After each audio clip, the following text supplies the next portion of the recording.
Mr. Atis Lejiņš. Thank you. Maybe the ancient Greeks can help us in understanding this war. You will remember they said that nothing changes in history except form. Well, I would like to draw some parallels between what happened in the Baltic states 75 years ago and in Crimea.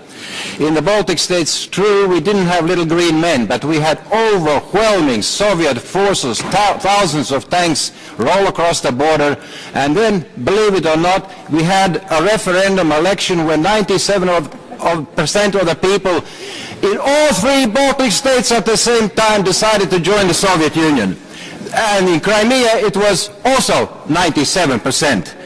And Russia is the successor state to the Soviet Union. It has not apologized for that referendum in the Baltic states. Why? And it has not denounced the occupation. Why? Think about it. Why? And now, what is our strategy towards the Ukraine, really? I would like to say, as soon as Crimea was annexed, which country was the first to put boots on the ground in the Baltic states and Poland? Guess, any answers? America, of course, from a base in Italy. Now, what is our strategy towards Ukraine when it is fighting for its survival? Is it Minsk 1 and then Minsk 2? Is it Minsk 3 and then Minsk 4? And we will only have monitors to see every time if the peace that has been over and over again reached is being violated? Please think about it. What are we really doing and saying in this room? Okay, thank you. Now comes Mr. Edvīns Šņore from Latvia, then followed by Ignacio Sanchez-Amor from Spain. Dear colleagues, Mr. Pushkov told us just now that the Ukrainian forces had shelled Donetsk.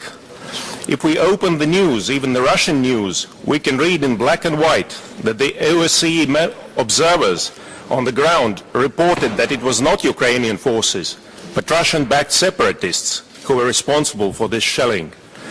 Russia is constantly trying to distort the reality in Ukraine. It tries to fool the world that it is not a party in this conflict. But we all know that Russia is a party in this war. And it looks like Mr. Putin doesn't even want peace.